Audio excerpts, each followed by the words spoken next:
అత్యుత్తమ ప్లేస్మెంట్స్ తో MNC కంపెనీలలో ఉద్యోగమే లక్ష్యమా? ఇంజనీరింగ్ చదవాలనే మీ పిల్లల కలని కేజీ రెడ్డి కాలేజ్ తో నిజం చేసుకోండి.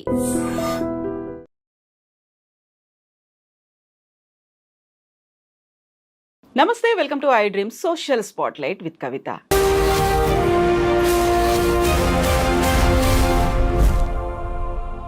అమెరికా ఒక్కో రంగానికి సంబంధించి రోజుకొక షాక్ ఇస్తోంది. సరికొత్తగా విద్యార్థులకి షాక్ ఇచ్చింది భారతీయ విద్యార్థులు. అందులో పర్టికులర్గా తెలుగు విద్యార్థులనే వెళ్ళిపోమ్మంటున్నారు, వీసాలను రద్దు చేస్తున్నారు. ఒకవేళ అక్కడే ఉంటే వాళ్ళకి పనిష్మెంట్లు కూడా ఉంటున్నాయి. ఈ వార్త విపరీతంగా సంచలనం కలిగిస్తోంది. కేవలం తెలుగు విద్యార్థులు, భారతీయ విద్యార్థుల మీదనే ఫోకస్ ఉందా? నెక్స్ట్ ట్రంప్ ఎలాంటి డెసిషన్స్ తీసుకోబోతున్నారు? భవిష్యత్తు ఎలా ఉండబోతుంది? మనతో పాటుగా ఉన్నారు centre for human security studies founder and American studies మీద డాక్టరేట్ చేసినటువంటి డాక్టర్ రమేష్ కన్నెగంటి గారు. రమేష్ గారు నమస్తే.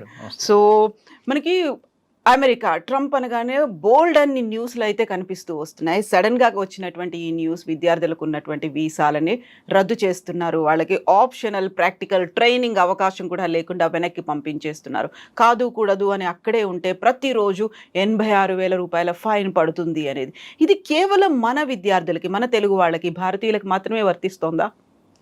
ఫస్ట్ అండి, కవిత గారు చాలా మీనింగ్ఫుల్ క్వశ్చన్ వేశారు మీరు. భయాందోళనల్ని తొలగించి నిజాల్ని మన ఐ డ్రీమ్ ద్వారా మన రెండు రాష్ట్రాల్లో ఉన్న తెలుగు ప్రజలకి చెప్పటం, అమెరికాలో ఉన్న మన తెలుగు విద్యార్థులకు చెప్పటం మన కర్తవ్యం. ట్రూ. అంటే వాస్తవాలు మాట్లాడితే ప్రపంచ రాజకీయాల్లో ప్రపంచంలో మొత్తాన్ని దృష్టిలో పెట్టుకొని ట్రంప్ విధానాలు, పాలసీలు ఒక్క భారతదేశాన్నే కాదు, ఒక ఆంధ్ర తెలంగాణనే కాదు, ప్రపంచంలో ఉన్న మిగతా 190+ కంట్రీస్ని ఎఫెక్ట్ చేసే విధంగా ఉంటాయి.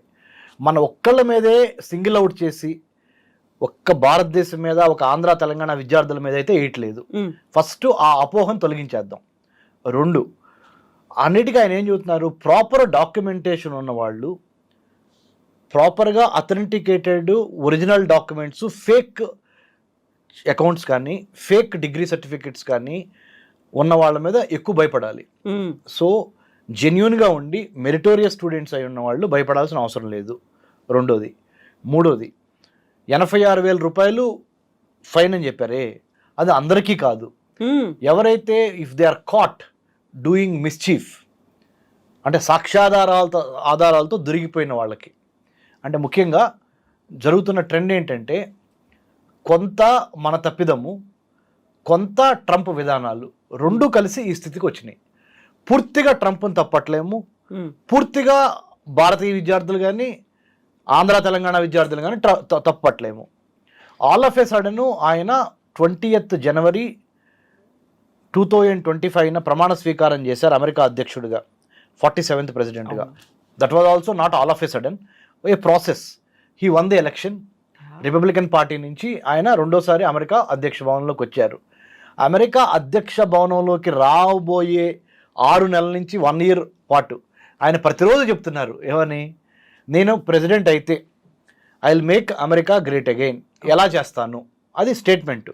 ఎలా చేస్తాను అంటే, ఎవరైతే ఇల్లీగల్గా, చట్టానికి వ్యతిరేకంగా, చట్టానికి లోబడి కాకుండా చట్టానికి అతీతంగా ఎవరైతే పనిచేస్తున్నారో, ఎవరైతే మా దేశంలోకి వచ్చి ఇక్కడ ఉద్యోగం కోసం కానీ, వ్యాపారం కోసం కానీ, టూరిజం కోసం కానీ, విద్యార్థిగా చదువు కోసం కానీ ఎవరైతే వస్తున్నారో వాళ్ళకి నేను ఒకటే చెప్తున్నా, if you are working within the limits of the United States constitution, United States rules and regulations, be it immigration, be it F1 student visa, be it L1 visa, be it M1 visa, be it B1 B2 visa, whatever you name, if you are within the rules and regulations you don't have any problem. మీకు ఎటువంటి నేను సమస్యలు కలిగించను. కానీ మీరు చట్టాన్ని కళ్ళుగప్పి, మాకు ముందర ఉన్న వీక్ గవర్నమెంట్ ఎవరైతే ఉన్నారో, ఎవరు డెమోక్రటిక్ గవర్నమెంట్, జో బైడెన్, ఆయన యొక్క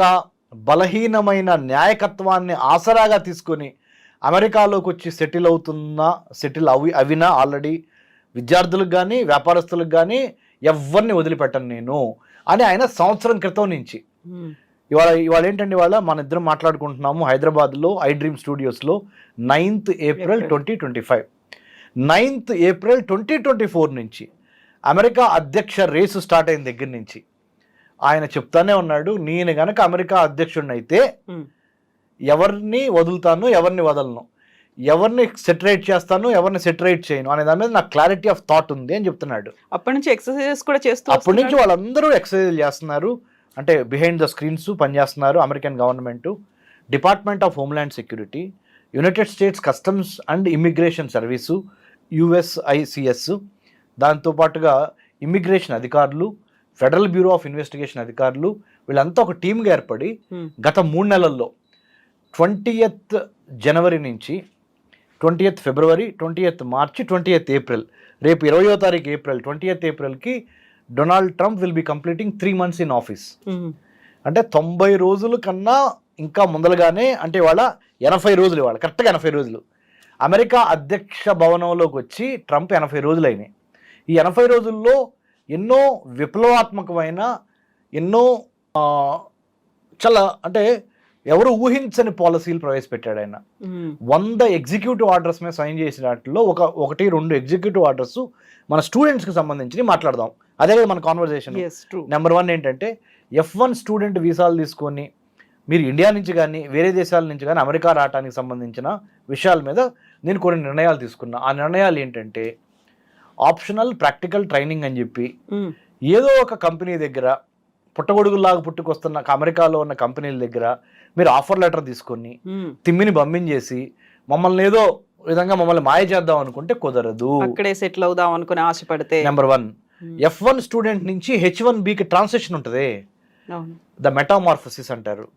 అంటే F1 స్టూడెంట్ విద్యార్థిగా మీరు వెళ్ళి F1 వీసాతో వెళ్ళిన తర్వాత మీ MS పూర్తయిన తర్వాత H1Bకి మధ్యలో ఒక 3-4 ఏళ్ల పాటు మిమ్మల్ని మీరు సెల్ఫ్ సస్టైన్ చేసుకోవాలి. ఒకటి OPT సక్సెస్ఫుల్గా అవ్వాలి. Science, technology, engineering, mathematics, medicine విద్యార్థులు స్టెమ్ కోర్సెస్కి సంబంధించి మినిమము 1 year మీరు OPT చేస్తారా, లేదా 2 years OPT చేస్తారా, యూనివర్సిటీని బట్టి దానికి సంబంధించి మీకు ఆఫర్ లెటర్లు కావాలి. ఒక కంపెనీ మిమ్మల్ని హైర్ చేసినట్టు ఇవ్వాలి. ఏదో కంపెనీ మొన్నటి వరకు అయితే 2025 జనవరి 20 ముందల వరకు ఏదో ఒక కంపెనీ దగ్గర నుంచి ఏదో ఒక ఆఫర్ లెటర్ తీసుకొని ఏదో ఒక విధంగా F1 స్టూడెంట్ OPT తెచ్చుకున్నాను, నేను OPT చేస్తా నేను H1Bకి వెళ్తున్నాను అని పేపర్స్ ఫైలింగ్ చేసేవాళ్ళు. ఇప్పుడు అలా కుదరదు. ఎందుకు కుదరదు అంటే సింపుల్, అదే OPT ఉంది కానీ స్ట్రిక్ట్గా నేను రూల్స్ ఇంప్లిమెంట్ చేస్తున్నా. మీరు OPT ఆఫర్ లెటర్స్ వచ్చినాయే, అందుట్లో జెన్యూన్ కంపెనీలు ఎన్ని, ఫేక్ కంపెనీలు ఎన్ని, మీకు నిజంగా ఎంత స్టైఫండ్ వస్తుంది ఆ OPT చేయటం మూలాన, ఆ కంపెనీ పలానా X company how much is it paying for you per month అనే దాని మీద clarity of thought, clarity of మైండ్తో పాటు forensic investigation, digital investigation, all your footprints in the digital world. Right now we're living in a digital world. సాంకేతిక ఆధునిక ప్రపంచంలో మనం ఉన్నాము. ఫేస్బుక్ దగ్గర నుంచి, ట్విట్టర్ దగ్గర నుంచి, ఇన్స్టాగ్రామ్ దగ్గర నుంచి, యూట్యూబ్ దగ్గర నుంచి, ఈమెయిల్ దగ్గర నుంచి, జీమెయిల్ వరకు everything is traceable, trackable, identifiable. కాబట్టి నువ్వు మొన్నటి వరకు జో బైడెన్ ఏం చేశాడు, అంత లోతుకు వెళ్ళి ఇవన్నీ పరీక్షించాల. ఎందుకు? ఆయన ఎజెండా ఏంటి? ప్రపంచ దేశాలలో అందరూ వచ్చి అమెరికాలో ఉండాలి అనేది ఆయన ఎజెండా. ఈయన ఎజెండా ఏంటి? అమెరికాలో పుట్టి పెరిగిన వాళ్ళకి ఎవరికైతే పౌరసత్వం ఉందో వాళ్ళకి నేను నా ఫస్ట్ ప్రయారిటీ. సెకండ్ ప్రయారిటీ మీరు రండి, ఇమ్మిగ్రెంట్స్గా రండి, కానీ మెరిటోరియస్ ఇమ్మిగ్రెంట్స్ రండి, రిచ్ ఇమ్మిగ్రెంట్స్ రండి. అవును, ఇమ్మిగ్రెంట్స్ రండి, welcome to America, United States of America. This is the land of opportunity. This is the land of immigrants. I am not denying that. But what I am trying to tell you is, if you come in search of employment, if you wanted to benefit out of American entrepreneurship or out of American wealth, thank you, I am sorry, we can't help you. We are looking for people who are ready to invest in America. That's why gold card visa విధానాన్ని ప్రవేశపెట్టి 40 కోట్లు Indian రూపీస్లో, about $5 million. If you wanted to stay in the United States, if you wanted to have the luxuries, if you wanted to have the opportunities that are abundantly available in the United States of America, you do one thing. You know what? You buy a gold card, you invest in America, then I will give you red carpet welcome, I will give you citizenship, I will give you green card first and then I'll give you citizenship next. So this is the version of the current president of the United States of America, Donald Trump. So having known the reality, అంటే American president అధ్యక్ష భవనంలో కూర్చున్న Donald Trump యొక్క వృత్తి ప్రవృత్తి అర్థమైంది కదా ఇప్పుడు మనకి. ఆ విధంగా కనుక మనం మసులుకుంటే, ఆయన యొక్క డైరెక్షన్స్లో కనుక మనం మసులుకుంటే ఎటువంటి సమస్య లేదు. నేనెందుకు మసులుకోవాలి, ఆయన చెప్పినట్టు నేను ఎందుకు వినాలనే ప్రశ్న మీలో ఉంటే maybe you are right, then come back to India or you stay there but follow the rules and regulations that are given by department of homeland security or US immigration and customs agency or service whatever. So that's what we have to do. మనం వేరే దేశం వెళ్ళినప్పుడు వేరే దేశం చేసిన పాలసీల్ని ప్రశ్నించి వాళ్ళకి వ్యతిరేకంగా పోరాడే హక్కు కానీ సీను కానీ మనకి లేదు. మన అవసరం కొద్దీ మనం అక్కడికి వెళ్తున్నాం.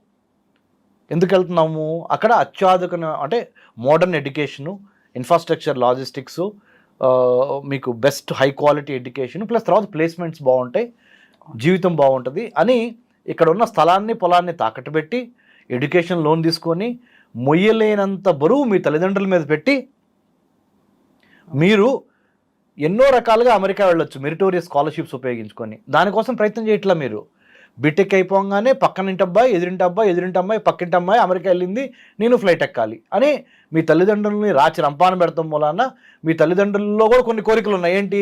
మేము విడిదిరిగి చదువుకోలేకపోయాము, కనీసం మా పిల్లలన్నా బాగుపడతారు కాబట్టి నాకున్న ఆస్తి అంతా నా పిల్లలదే కదా. ఇదొక కర్మ సిద్ధాంతం కదా మనకి ఇక్కడ. ఇదొక ప్రాబ్లం. యాక్చువల్గా చెప్పాలంటే ఇదొక ప్రాబ్లమే. వాళ్ళని వాళ్ళు ఏదో ఎదగమని చెప్పకుండా వాళ్ళ నోట్లో అన్నం పెట్టారనుకోండి, కష్టపడి సంపాదించుకొచ్చింది ఫ్రీగా వాళ్ళ పల్లెల్లో పెట్టారని వాళ్ళకి వాల్యూ ఏం తెలుస్తుంది? Let them fight, let them prove. Whoever wants to go to United States of America to pursue higher education is not at all a wrong thing. Is not at all what do you call? It's no mistake. తప్పేం కాదు, వెళ్ళాలి. కానీ ఎలా వెళ్ళాలి, ఎందుకు వెళ్ళాలి, వెళ్తాం వలన ఎంత ఖర్చు అవుతుంది, ఆ ఖర్చు అమ్మ నాన్న భరించే స్టేజ్లో ఉన్నారా, లేకపోతే మీరు రేపొద్దున ఉద్యోగం సంపాదించి ఆ బ్యాంక్ లోన్ తీర్చే స్టేజ్లో మీరున్నారా? లేరు. ప్రపంచంలో కోవిడ్-19 తర్వాత, కరోనా వైరస్ తర్వాత ప్రపంచం ఆర్థికంగా అల్లకొల్లోలం అయిపోయి అమెరికాకి చైనాకి బిగ్ పిక్చర్ తెలుసుకోండి. Students, I request you to understand the geo politics, understand the geo economics. అంటే తెలుగులో చెప్పాలి అంటే ఫస్ట్ మీరు న్యూస్ పేపర్ చదవండి. అమెరికా వెళ్దాం అనుకోవటం తప్పు కాదు, యూరోప్లో చదువుకోదాం అనుకోవడం తప్పు కాదు. ఏం చేస్తున్నారంటే మేడం, దురదృష్టవశాత్తు మన ఇంజనీరింగు, మ్యాథమెటిక్స్, బీకామ్, బీఎస్సీ, ఎవరైనా BCA, whatever, BBA, only subject knowledge మాత్రమే చదువుతున్నారు. కానీ ప్రపంచంలో జరుగుతున్న రాజకీయ, ఆర్థిక, సామాజిక, సాంస్కృతిక, సాంకేతిక మార్పులలో భారతదేశం ఎక్కడున్నది, మనం ఎక్కడున్నాం అనే కాంటెంపరీ ఇష్యూస్ మీద కనీస అవగాహన లేకపోవటం మూలాన it is not a chocolate, it is not an ice cream. You have money and you wanted to buy it. There are many other implications and consequences of your decision that you want to go and study abroad. By taking collateral security and big loans of 1 crore, 50 lakhs, 70 lakhs, 80 lakhs. ఎక్కడి నుంచి madam? 70 లక్షలు, 80 లక్షలు ఒక తల్లిదండ్రులు మీకు pay చేయాలంటే ఎంత ఇబ్బంది. వాళ్ళు మీ మొహం మీద చెప్పలేరు, అరే వెళ్ళొద్దురా అమ్మ వెళ్ళొద్దని చెప్పలేరు. చెప్తే మీరు సీరియస్ అవుతారు చెప్తే. అంటే పిల్లలు మరి పీర్ ప్రెషర్, అంటే పక్కింటి వాళ్ళు వెళ్ళారు, ఎదురింటి వాళ్ళు వెళ్ళారు, పై ఇంటి వాళ్ళు వెళ్ళారు, ఇదొక ఒత్తిడి. మా అబ్బాయి అమెరికాలో ఉన్నాడు, మా అమ్మాయి అమెరికాలో ఉంది, ఇదొక గొప్ప. వీటన్నిటి మధ్య పేరెంట్స్ నలిగిపోతా, సర్లే ఇక మనం ఎడిదిరిగి మంది అయిపోయింది, మనకున్న ఆస్తులు, స్థలాలు, పొలాలు తాకట్టు పెట్టి పంపిద్దామని పంపిస్తున్నారు. వాళ్ళ భవిష్యత్తు కదా అని పంపిస్తున్నారు కవిత మేడం గారు. ఏమవుతుంది? ట్రంప్ లాంటి వాడు వస్తున్నాడు. ట్రంప్ లాంటి వాళ్ళు వచ్చినప్పుడు ఏమంటున్నారు? Localisation has become the new globalisation. తెలుగులో చెప్తాను, localisation has become the new globalisation. అంటే అర్థం ఏంటి తెలుగులో చెప్తా. ఒకప్పుడు 1990-91 తర్వాత ప్రధానమంత్రి పివి నరసింహారావు గారు మనకి భారతదేశానికి ప్రధానిగా ఉన్నప్పుడు ప్రపంచీకరణ, ప్రైవేటీకరణ జరిగినాయి. అంటే ప్రపంచంలో అన్ని దేశాలు గేట్లు ఎత్తేసేసి వర్తక, వాణిజ్య, వ్యాపార సంబంధాలు అన్ని దేశాలు కలిసి చేసుకోవటానికి అన్ని దేశాలు గేట్లు ఎత్తేసి, మరి ముఖ్యంగా ఇండియాలో లైసెన్స్ రాజ్ అనే ఒక వ్యవస్థకి స్వస్తి చెప్పి ఆర్థిక సరళీకృత విధానాలు స్టార్ట్ అయినాయి. అది ఎప్పుడు 1991 గురించి చెప్తున్నా. ఈ 30 ఏళ్లలో చాలా మార్పు వచ్చేసి ఇప్పుడు ఏమంటున్నారంటే, మీరు గమనించండి, ప్రపంచవ్యాప్తంగా ఒక గొప్ప మార్పు వచ్చింది. ఆ మార్పు మంచిదా చెడా చరిత్ర నిర్ణయిస్తుంది. కానీ ఆ మార్పు ఏంటో తెలుసా మేడం? స్థానికులకి విద్య, వైద్యం, ఆరోగ్యం, ఉపాధి అవకాశాలు ఫస్ట్ స్థానికులకు ఇవ్వకుండా అయిన వాళ్ళకి ఆకుల్లో, కాని వాళ్ళకి కంచాల్లో పెట్టొద్దు అనే ఒక నాలెడ్జ్, విజ్డమ్ అంటారా లేదా జ్ఞానోదయం అంటారా, ప్రపంచంలో ప్రతి దేశానికి అయింది. ఫస్ట్ ఉదాహరణ తెలంగాణ. ఫస్ట్ మా తెలంగాణ వాళ్ళకే పెట్టాలి మీరు. ఆంధ్ర ఫస్ట్ మా ఆంధ్ర వాళ్ళకే పెట్టాలి. భారతదేశం ఫస్ట్ మా భారతీయులకే పెట్టాలి. తర్వాత బంగ్లాదేశ్ కానీ, పాకిస్తాన్ కానీ, ఆఫ్ఘనిస్తాన్ కానీ, నేపాల్ కానీ, శ్రీలంక. మరి ఈ రకంగా ఆలోచించినప్పుడు ట్రంప్ చేస్తుంది తప్పేం కాదు కదా. ట్రంప్ ఏమంటున్నాడు, ఫస్ట్ నా అమెరికాలో పుట్టిన నా వాళ్ళకి పెట్టకుండా నేను ఎన్నాళ్ళు అమెరికాని దోచుకొని వేరే వాళ్ళందరూ తిన్నారు. అందుకని నేనేం చేస్తున్నాను, నా మాటలు కాదు ట్రంప్ మాటలు, ఏం చేస్తున్నాను, I want to make America great again, MAGA MAGA, make America great again అనే ఒక సిద్ధాంతం స్టార్ట్ చేశాను. దాన్ని ఎలా ఫాలో అప్ చేయాలనుకుంటున్నాను, ఫ్రీగా నేను ఏది ఎవరికి ఇవ్వదలుచుకోలేదు. Number 1, too much of welfarism. అయిన వాళ్ళకి ఆకుల్లో, కాని వాళ్ళకి కంచాల్లో మొన్నటి వరకు జో బైడెన్ పెట్టాడు, నేను పెట్టదలుచుకోలేదు. అమెరికాలోకి వచ్చి మీరు బాగుపడదాం అనుకుంటున్నారు, మీరు బాగుపడుతున్నారు కూడా, ప్రపంచ దేశాలకు ఆయన చెప్తుంది. ఆయన ఏమంటున్నాడు, ఇప్పుడు ట్రంప్ అమెరికాని బాగా వాడుకునే, బాగా డెవలప్ అయ్యారు కదా మిగతా అందరూ, ఇప్పుడు అమెరికాలోకి వచ్చి అమెరికాలో ఉండాలి అంటే 40 కోట్లు కట్టండి, తీసుకోండి, గ్రీన్ కార్డ్ తీసుకోండి, సిటిజన్షిప్ తీసుకోండి, ఇక్కడే ఉండండి, ఇక్కడే వ్యాపారాలు పెట్టండి, మ్యానుఫ్యాక్చరింగ్ యూనిట్స్ ఇక్కడే పెట్టండి, తయారీ ఉత్పత్తి కర్మాగారాలు ఇక్కడే పెట్టండి. ఆయన దానికి ఏమంటున్నాడు తెలుసా మేడం, 1000 కార్లు ప్రొడ్యూస్ చేస్తే ఒక రోజులో జపాను 900 కార్లు జపాన్ కంపెనీలే అక్కడే ప్రొడ్యూస్ చేస్తున్నాయి. ఒక్క 100 కార్సే వేరే దేశంలో ప్రొడ్యూస్ అవుతున్నాయి. చైనాలో కూడా అట్లా ఉంది, కొరియాలో కూడా అట్లా ఉంది, జపాన్లో కూడా అట్లా ఉంది. అంటే ఏ దేశంలో కార్లు ఆ దేశంలోనే అత్యధిక మోతాదులో ప్రొడ్యూస్ అవుతున్నాయి. మరి అమెరికాలో ఎందుకు ప్రొడ్యూస్ అవ్వట్ల కార్లు? మనం ఎందుకు అక్కడి నుంచి మనం దిగుమతి చేసుకోవాలి? జపాన్ నుంచి మనం కార్లు ఎందుకు తెప్పించుకోవాలి? లేకపోతే కొరియా నుంచి కార్లు ఎందుకు తెప్పించుకోవాలి? రైట్, మనం ప్రొడ్యూస్ చేసుకోలేమా? ఏదైతే ప్రధానమంత్రి మోడీ గారు మేక్ ఇన్ ఇండియా అంటున్నారో, ట్రూ, వోకల్ ఫర్ లోకల్ అనే కాన్సెప్ట్, వోకల్ ఫర్ లోకల్ అంటున్నారు, అదే ట్రంప్ అంటున్నాడు అక్కడ. కాకపోతే మనము ట్రంప్ యొక్క మైండ్ సెట్ని రీడ్ చేసి ట్రంప్ ఏ విధంగా బిహేవ్ చేయబోతున్నారు రేపు అమెరికా ప్రెసిడెంట్ అయితే అని మాలాంటి వాడు చెప్తున్నారు. PhD ఇన్ అమెరికన్ స్టడీస్ చదువుకొని ఢిల్లీ జవహర్లాల్ నెహ్రూ యూనివర్సిటీలో మేము చెప్పిన మాటలు ఎప్పుడు సీరియస్ తీసుకోవాలా? అరే ఆడు బొందలే, వాడికి చేతగా చెబుతున్నాడు అన్నారు మమ్మల్ని. ఇప్పుడు మేము చెప్పే మాటలు మీకు వేదాల్లాగా అనిపడుతున్నాయి. ఎందుకు? ఉపద్రవం వచ్చింది కదా, ప్రాక్టికల్గా కనపడుతుంది కదా క్రైసిస్. ఇప్పుడు డాక్టర్ రమేష్ కన్నిగంటి గారు అమ్మో చాలా బాగా చెబుతున్నారు. బాబు, ఈ మాటను నేను 4 ఏళ్ల నుంచి 5 ఏళ్ల నుంచి 6 ఏళ్ల నుంచి చెబుతున్నా. సొంత దేశంలో మన సొంత పరిజ్ఞానాన్ని డెవలప్ చేసుకోవటం అంత ఉత్తమం ఇంకోటి లేదు. Self reliant, self dependent, self confident, self indigenously developed అనే దాని మీద మనము చేసుకుంటా అమెరికా వెళ్ళండి, తప్పలేదు. I'm not asking you not to go to United states. I'm not saying, I'm not propagating that going abroad is wrong. No, I'm not doing that. I have been abroad. I won a scholarship and have gone abroad. I got a meritorious scholarship. My dad is an agricultural laborer. మిమ్మా మీ నాన్న ఎందుకు మీరు ప్రాణం తీస్తారు బాబు? మీకు చదవాలనే పట్టుదల ఉంటే, కడుపులో కసి ఉంటే, దృఢనిశ్చయం ఉంటే, లక్షల లోన్లు అమ్మా నాన్న ఆస్తులు తాకట్టు పెట్టి తీసుకోవటం ఎందుకు? United states India education foundation ఉంది, దాని స్కాలర్షిప్స్ కొట్టండి. అబ్దుల్ కలాం ఫెలోషిప్ ఉంది, హ్యూబర్ట్ హంప్రీ ఉంది, తర్వాత ఫుల్ బ్రైట్ ఉంది, జూనియర్ ఫుల్ బ్రైట్ ఉంది, సీనియర్ ఫుల్ బ్రైట్ ఉంది. నన్ను ఇంటర్వ్యూ చేస్తున్న కవిత మేడం గారు కూడా ప్రఖ్యాత ఇంటర్నేషనల్ విజిటల్ లీడర్షిప్ ప్రోగ్రామ్, అంటే నాకు తెలిసి తెలుగు జర్నలిజంలో, అంటే ముఖ్యంగా మహిళల వైపు నుంచి చూసినప్పుడు I think Kavitha madam stands tall among all the women journalist to have got IVLP. నన్ను ఇంటర్వ్యూ చేస్తున్న కవిత మేడం గారు, నాకు IVLP ఉంది.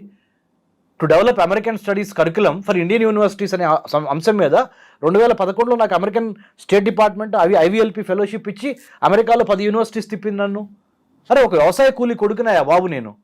What I'm trying to tell you is, మీరు వెళ్తాం తప్పు కాదు, మెరిట్ స్కాలర్షిప్స్ ఏంటి, దాన్ని ఎలా సాధించాలి, ఆ సాధించడానికి ఫేజ్ 1, ఫేజ్ 2, ఫేజ్ 3 లేదా plan A, plan B, plan C ఎలా అప్రోచ్ అవ్వాలి అనే దాని మీద మేధోమథనం చేసి మీరు మేధోమథనం చేయలేకపోతే because of your age, because you are only 20, 21, 22, you come to అస్.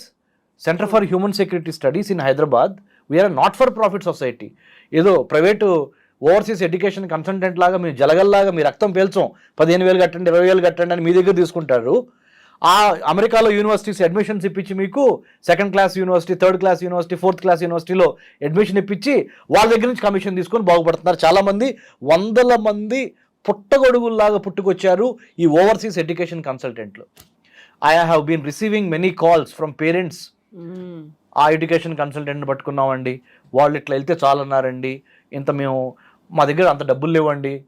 లేదండి మేము చార్టెడ్ అకౌంటెంట్ని మేనేజ్ చేస్తాం, బ్యాంక్ బ్యాలెన్స్ చూపిస్తాం, పలానా ఎక్స్ అనే స్టూడెంట్ అకౌంట్లో 40 లక్షలు వేపిస్తామండి, 40 లక్షలు వేయించి 4 నెలలు పెడతాం, 4 నెలల తర్వాత వీసా వచ్చింది మీకు, అమెరికా వీసా వచ్చిన తర్వాత మేము 40 లక్షలు తీసేసుకుంటాం, కానీ మాకు ₹1,00,000 కావాలి లేదా 2 లక్షలు కావాలి. ఇలా వెళ్ళిన వాళ్ళు కోకొల్లలు. ఇప్పుడు డొనాల్డ్ ట్రంప్ ఏం చేస్తున్నాడు, తీగలాగితే డొంక గదిలినట్టు ఇవన్నిటిని చెక్ చేసి బయటకు వస్తున్నాయి. కాబట్టి తప్పు మొత్తం, it is easy to say you are wrong, but 4 fingers are looking at me, 1 finger if I'm showing. Donald Trump పాలసీని తప్పుబట్టే ముందల మనము ఎటువంటి మార్పులు, మనలో ఎటువంటి కరెక్షన్స్ జరగాలి అని మనం కూడా సెల్ఫ్ ఇంట్రాస్పెక్షన్, ఆత్మ విమర్శ చేసుకోవాల్సిన అవసరము, అగత్యము అన్నీ ఏర్పడినాయి, అవసరము. సో ఇప్పుడేమో మనకు ఎక్కువగా ఓన్ చేసుకున్నాం అమెరికన్, అయ్యో అమెరికాలో అలా అవుతుంది, తిరిగి వచ్చేయాల్సినటువంటి పరిస్థితి ఉంది, భవిష్యత్తు ఏమవుతుంది, ప్రశ్నార్థకం అవుతుంది, ఇవన్నీ అనుకున్నప్పుడు ఆబ్వియస్గా మనం మాట్లాడుకోవాల్సినటువంటి అంశం ట్రంప్ తీసుకున్నటువంటి నిర్ణయాలు, ఎగ్జిక్యూటివ్ ఆర్డర్స్, టారిఫ్లు, వీటన్నిటి వల్ల సడన్గా అన్ని ఇతర దేశాల మీద ఎఫెక్ట్ పడి అక్కడ ఉన్నటువంటి స్టాక్ మార్కెట్లు కుప్పకూలిపోతున్నాయి, బంగారం ధరలు పెరిగిపోతున్నాయి, అన్నిటి మీద ఇంపాక్ట్ అనేది చూపిస్తుంది. వీటన్నిటిని ఎలా చూడొచ్చు అంటారు మరి? ఓకే, ఇప్పుడు వరకు విద్యారంగము, ఇమ్మిగ్రేషను, ఎడ్యుకేషన్ గురించి మాట్లాడుకున్నాం. ఇండియా అమెరికా రిలేషన్స్లో, ద్వైపాక్షిక సంబంధాల్లో మీరేమంటున్నారంటే ఒక అడుగు ముందలకేసి మరి మిగతా విషయాలను మీరు ఎట్లా చూస్తారు డాక్టర్ రమేష్ కన్నిగంటి గారు? ఎకనామికల్గా, టెక్నాలజికల్గా అండ్ ట్రేడ్గా, టారిఫ్స్గా many things are happening in the bilateral విభాగంలో ఇండియాకి అమెరికాకి మధ్య, లేదా America and the rest of the world మధ్య సో మచ్ ఈజ్ హ్యాపెనింగ్ కదా sir. How are you looking at it అని చెప్పారు మీరు అదే కదా మేడం మీరు అడిగింది. దానికి నేనేమంటున్నానంటే బిగ్ పిక్చర్ చూడాలి. ప్రపంచం మొత్తానికి ట్రంప్ యొక్క విధి విధానాలు, పాలసీలు ప్రపంచం మొత్తాన్ని ప్రభావితం చేస్తున్నాయా, లేదా ఓన్లీ ఇండియా స్పెసిఫిక్ ఉన్నాయా అంటే it is not India specific, it is not Andhra Telangana specific. When Trump, as the president of the United States of America, when he takes a decision, he takes keeping the global world order on mind or in mind. He will have his own assessment related to how do you negotiate with, how do you engage with China, Japan, South Korea, right? Or Latin America, South American countries, Latin America / South American country, or Central America, or Northeast Asia, Southeast Asia, or Africa, or Australia, or Indo-Pacific, when you look at this parameter. అలా ప్రపంచానికి సంబంధించినంత వరకు వాళ్ళు చూస్తారే కానీ ఒక India specific చూడరు. Tariffs కూడా నేను పెంచుతాను, టిట్ ఫర్ టాటు, మీరు మమ్మల్ని ఏ విధంగా అంటే ట్రేడ్ డెఫిసిట్ ఉంది అంటే అమెరికాకి మీరు ఎక్కువ ఎగుమతి చేస్తున్నారు వేరే కంట్రీస్, అమెరికాకి దిగుమతులు మేము ఎక్కువ దిగుమతులు చేసుకుంటున్నాము, మీరు ఎగుమతులు చేస్తున్నారు, తద్వారా మీకు ఎక్కువ అమెరికన్ డాలర్స్ వస్తున్నాయి, రైట్? మేము నష్టపోతున్నాము, మీరు ట్రేడ్ సర్ప్లస్లో ఉన్నారు అనే దాని మీద ఆయన అంటున్నాడు. అంటే మీరు మాకెంత టారిఫ్ వేస్తే మేము కూడా అంతే టారిఫ్ వేస్తాం అంటున్నారు. కానీ దట్స్ నాట్ ఫెయిర్. ఎలా ఫెయిర్ కాదంటే చెప్తాను. ఈ విషయంలో ట్రంప్ ఫెయిల్ అవుతాడు. ఎలా ఫెయిల్ అవుతాడో చెప్తాను మేడం, చెప్పనా ప్లీజ్. ఒక బలవంతుడు, ఒక బలహీనుడు, ఒక లెవెల్ ప్లేయింగ్ ఫీల్డ్ ఎప్పుడు ఉండదు. అది మీరు నేను కోటేశ్వరుణ్ణి, నాకు 25% ట్యాక్స్ కడతాం పెద్ద ఇబ్బంది కాదు. మీరు మధ్యతరగతి వాళ్ళు, మీకు 25% ట్యాక్స్ కట్టాలంటే మీ ఆస్తులన్నీ అమ్ముకోవాలి. ఇద్దరం ఈక్వల్ ఎట్లా అవుతాము? అవలేము. ట్రంప్ లేదు మీరు ఎంత కడుతున్నారు మేము మీకు అంతే వేస్తామని చెప్తున్నాడు. అంటే అలా ఎందుకు చేస్తున్నాడంటే దాన్ని బుల్లింగ్ టాక్టిక్ అంటారు. అంటే స్పేస్ కావాలనుకున్నప్పుడు ఒక తోపు తోసాను అనుకోండి మిమ్మల్ని, నేను ఎంతవరకు జరిగినా ఎంతోకొంత నాకు మేలే జరుగుద్ది, 25% కాకపోయినా కనీసం 20% కానీ దిగుతారు వీళ్ళు అనే ఒక అంటే ఒక it's a psychological game that Trump is trying to engage the rest of the world. There are 2 ways అనమాట. ఆయన క్యారెట్ అండ్ స్టిక్ పాలసీ అంటారు. మీరు నా మాట వింటే మీకు క్యారెట్ ఇస్తా, నా మాట వింటే మీరు స్వీట్ ఇస్తా, క్యారెట్ ఇస్తా, మీకు కావాల్సింది ఇస్తా. మీరు నా మాట వినలేదనుకోండి, బెత్తం పెట్టి కర్ర పెట్టి కొడతా, సెట్ చేయడానికి ట్రై చేస్తా. సో ఈ క్యారెట్ అండ్ స్టిక్ పాలసీని, carrot and stick policy is not new, it is there for time immemorial. కానీ క్యారెట్ అండ్ స్టిక్ పాలసీని ఉపయోగించగలిగిన దమ్ము, ధైర్యము, మొండితనము మీరేమైనానండి, అదే ట్రంప్లో మెండుగా నిండుగా ఉన్నాయి. అది కాబట్టి మనం ఏం చేయాలంటే ఒక్క 3 ఏళ్ళు ఓపిక పడితే ట్రంప్ వెళ్ళిపోతాడు. ఆ 3 ఏళ్ల వరకు if you can't win over the enemy, how do you engage the enemy, how should we engage the enemy. ఇక్కడ ఎనిమీ అంటే డోంట్ టేక్ ఇట్ మేబీ ఒక పవర్ఫుల్ పర్సన్. మీరు ఒక పెద్ద పవర్ఫుల్ శక్తిని మీరు ఎదుర్కోలేనప్పుడు దాని మీద పోరాడి దాంతో ఎలా ఆ 2-3 ఏళ్ళు అంటే nothing is permanent, change is the only permanent కదా. This too shall pass. So nothing last forever అని ఇంగ్లీష్లో సెంటెన్స్ ఉంది. Nothing last forever, either good or bad, pain or pleasure will have to pass through. So please be patient, please have a brainstorming and very good attitude of seeing through the how do you navigate the tough times అనే దాని మీద ఉన్నాటిల్లో best options చూస్ చేసుకొని మాలాంటి వాళ్ళ దగ్గరికి, అంటే నా దగ్గరికి రమ్మని చెప్పట్లేదు, చాలామంది మేధావులు ఉన్నారు, వెళ్ళండి మీరు ఎవరో ఒకళ్ళ దగ్గరికి, డిబేట్ చేయండి, డిస్కస్ చేయండి, మంచి డెసిషన్స్ తీసుకోండి. Not at the cost of తల్లిదండ్రుల మీద ఎంత ఒత్తిడి ఉందంటే కవిత మేడం గారు, నిజంగా చెప్తున్నా, ఎంతమంది తల్లిదండ్రులు కళ్ళ నీళ్ళు పెట్టుకుంటున్నారంటే నా దగ్గర. మా అబ్బాయిని పంపించామండి, ఎంఎస్ అయిపోయింది, 1 year నుంచి ఖాళీగా ఉన్నాడు, ఇక్కడ నుంచి డబ్బులు పంపిస్తున్నాము, తిరిగి రమ్మంటే నామోషి. వాడు కూడా ఏమంటున్నాడు, mom dad you know what, I have done this much, what do I do in India now అంటున్నాడు. నెలకు ₹1,00,000 after MS also sending 1 lakh per month from India is a herculean task. చాలా పెద్ద బర్డెన్, మా వల్ల కావట్లేదు sir, ఏం చేయాలి sir. ఇలా ఇది ఒక సెక్షన్ ఆఫ్ కాల్స్. అంటే నేను ఓన్లీ సినాప్సిస్ చెబుతున్నాను, సారాంశం చెబుతున్నా. అమెరికాలో ఉన్న ఆంధ్ర తెలంగాణ పరిస్థితులు, విద్యార్థుల యొక్క సారాంశం చెబుతున్నా.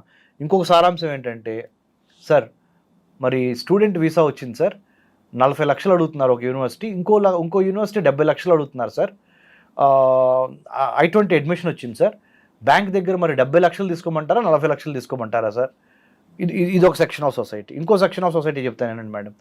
మా పెద్ద అమ్మాయి అక్కడ అయిపోయింది, రెండో వాడు కూడా మా రెండో అబ్బాయి కూడా అన్నం చూసు అక్కను చూసి అక్కడికి వెళ్ళాలనుకుంటున్నారు, ఏమంటారు సార్ మీరు, పంపించాలా సార్.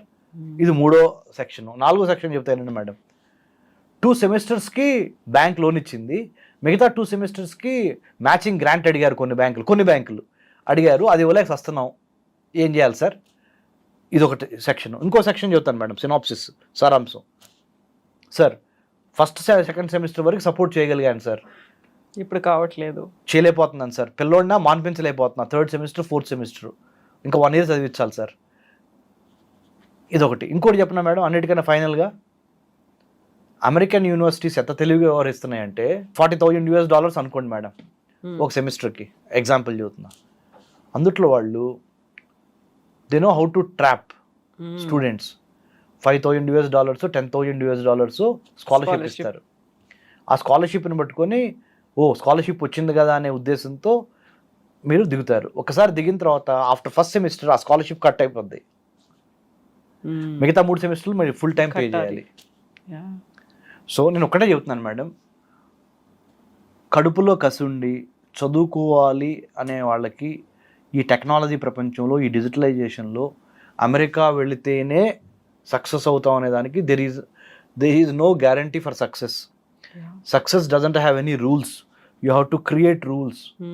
మీరు అమెరికా వెళతాం తప్పు కాదు, అమెరికాలో చదువుకోవాలనుకోవడం తప్పు కాదు, కానీ లోన్ తీసుకొని అమెరికా వెళ్ళి చదువుకుందాం అనేది ఇప్పుడు ఉన్న ఈ ప్రజెంట్ కాంటెక్స్ట్ ఆఫ్ 2025లో తప్పు అని చెబుతున్నా. మెరిట్ స్కాలర్షిప్ మీద వెళ్ళండి, లేదా ఒక 2 years ఇండియాలో పనిచేయండి, ట్రంప్ దిగిపోతాడు, ట్రంప్ దిగిపోయిన తర్వాత వెళ్ళండి. మీరు ఏమంటారు, తెలివిగా కొంతమంది చూసేవాళ్ళు, సరే ఆ మాత్రం మాకు తెలియదు ఏంటి, ఏజ్ అయిపోతుంది కదా అంటారు. అరే బాబు, 2 years ఇక్కడ వర్క్ ఎక్స్పీరియన్స్ సంపాదించండి, అమెరికన్ ఎడ్యుకేషన్లో వర్క్ ఎక్స్పీరియన్స్కి చాలా వాల్యూ ఉంది.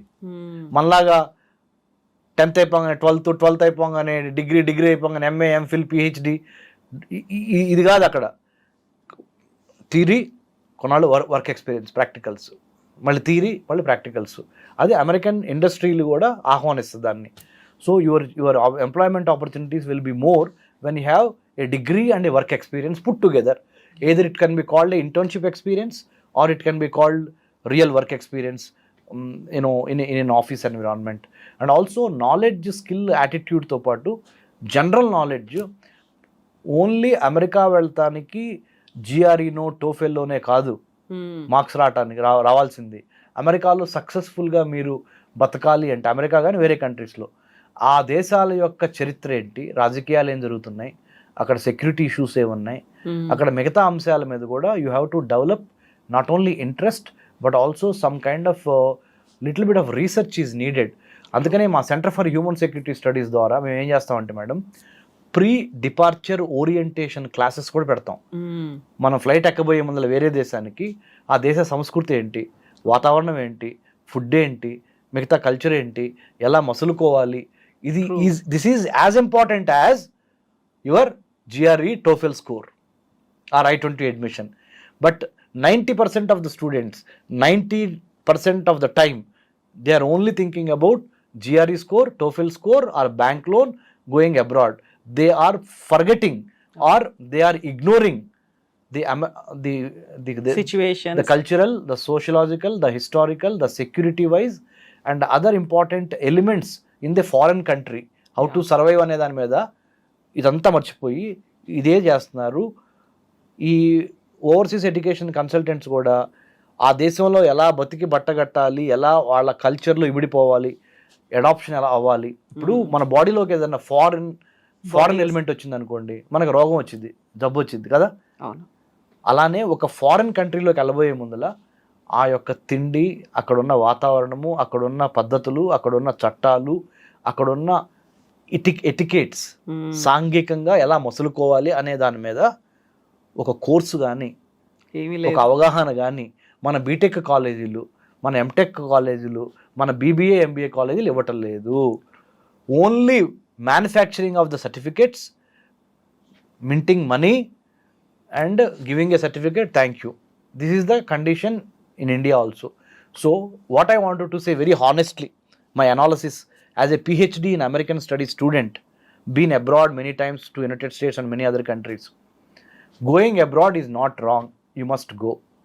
But going with your own power, the money power, not depending on the banks. దానికోసం అహర్నిశలు శ్రమించి అది కొట్టండి. అంతేగాని బ్యాంక్ లోన్ ఈజీగా వస్తుందని తీసుకుంటే, if you wanted to win the war, don't mind losing the battle. యుద్ధం గెలవాలంటే చిన్న చిన్న తగాదాలు ఓడిపోయినా పర్లేదు. మీరు చిన్న చిన్న తగాదాల్లో గెలవాలి అనుకుంటే యుద్ధం ఓడిపోతారు. So choice is yours. So you be smart, be hard working, be honest, be transparent. More than anything else, ask yourself, why do you want to go abroad? when should I go? How should I go? How long should I go? What are the ways and means to go abroad without burning my pockets or my parents' pockets? These are the fundamental questions. You need to have clarity. 5 W's 1 H అంటాం, దాని మీద focus పెట్టాలి. So this is what I would like to say, madam. Yes, Ramesh గారు, thank you so much. As యూజువల్గా బోల్డ్ అంతా insights అనేవి ఉన్నాయి, thought provoking. యాక్చువల్గా మనం ఎందుకు వెళ్తున్నాము, ఏం చేయాలనుకుంటున్నాము, ఎలా ఉండాలనుకుంటున్నాము, వెళ్ళిన తర్వాత ఏం చేస్తాము, ఇవన్నిటి మీద క్లారిటీ ఉంటే తప్ప, లేకపోతే ఇలాంటివన్నీ డౌట్స్ వస్తూ ఉంటాయి, ఎప్పుడు తరిమేస్తే అప్పుడు వచ్చేయాలి అనేది ఉంటుంది. సో అంటే ఒకటే madam, I wanted to end with a very positive note. If you have if you will it's no dream. If you will it, WILL, it's no dream. ఏదైనా సాధించగలరు, తప్పు లేదు, వెళ్తాం. కానీ వెళ్ళండి, ప్రాపర్ హోంవర్క్తో వెళ్ళండి. ప్రాపర్ హోంవర్క్ చేయటంలో మాలాంటి వాళ్ళ సహాయం తీసుకోండి. అదొక్కటే చెప్తుంది. సో ఎందుకంటే unlike a movie, there is no second take in life. Life is only once. ఒక్కసారి వెళ్ళారు అంటే సక్సెస్గా తిరిగి రావడానికి సంబంధించి ప్రిపేర్ అయ్యండి. Plan, prepare, perspire and inspire. Jai Hind అనే మాటతో doctor Ramesh Kannaganti concluding the session. Thank you so much Ramesh గారు. Will talk on more issues again. Thank you so much. Thank you.